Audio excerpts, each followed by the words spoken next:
Please forgive me if you're having trouble hearing me in the back. I'm dead. Mark Twain was pronounced dead in 1910, but this man who famously said, "Reports of my death are greatly exaggerated," wasn't entirely wrong. I got a bone to pick with Einstein. He stole my look. Twain's words remain ingrained in our public discourse. His observations about the human condition as relevant today as when he wrote them. Amen.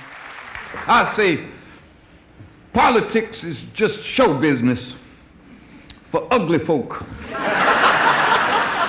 Sunday Morning was granted an exclusive interview with the author of such literary classics as The Adventures of Huckleberry Finn, Twain's first interview since his death. Good to meet you. I never thought I'd get a chance to interview Mark Twain. Thank you. You've been dead for over 100 years. Are you surprised that people remember you so well? Or No, I enjoy compliments, but I'm also embarrassed to say what I think to a person when I get a compliment. I so often feel they have not gone far enough.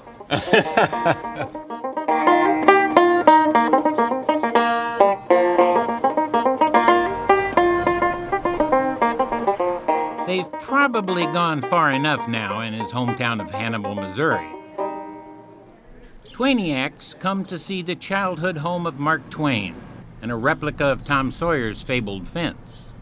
After slightly more than an hour, that rollicking crowd of young ladies and gentlemen. Jim Waddell performs as Mark Twain in the caves frequented by Tom Sawyer and Huck Finn. I am of the opinion that there are probably as many Mark Twain impersonators as there are Elvis impersonators.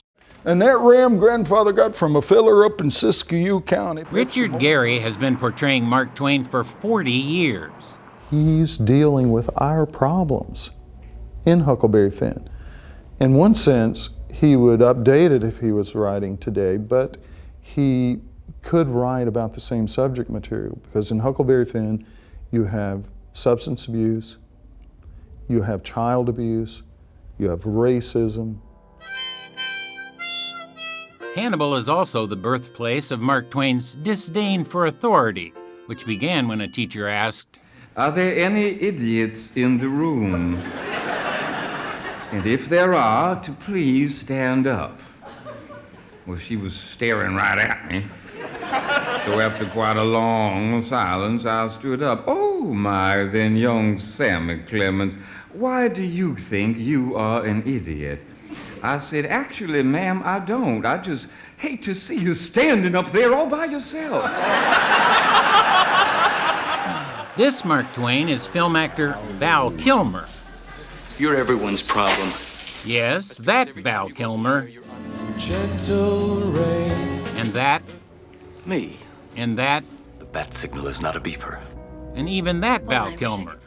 The difference between praying in the casino and praying in church, don't you? Well, in the casino, they really mean it. Kilmer has worked for 10 years writing, directing, and acting in Citizen Twain, and plans to take his one-man play to Broadway and the movies.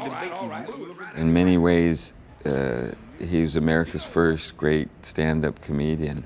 He just went on stage and talked like he talked. And if he was smoking a cigar, which was 24 hours a day, he just went on stage with a cigar. If he was drinking, he went on stage with his whiskey.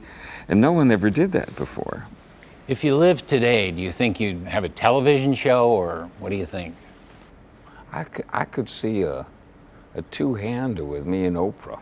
It would definitely have to be on cable. We have something new, which I don't know if you heard about it, is political correctness. Well, that's an oxymoron. There is nothing correct in politics, so.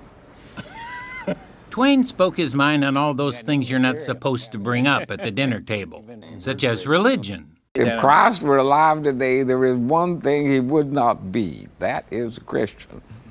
Opposition to our government. You know, you should always support your country, always, 100%, but your government only when it's worthy of it. You know, they are two different things, and we tend to get confused about that. And race. The success of Tom Sawyer, where there's racial issues introduced, but in Huckleberry Finn, his masterpiece, he takes it head on. Twain's repertoire extends from such significant satire to snappy one-liners like the one he laid on this Los Angeles audience. They say living in California adds 10 years to your life. Isn't that wonderful? I think I'll spend them in New York. After 103 years of purported death, Mark Twain still speaks to us in a most lively fashion. I was born modest, but it wore off.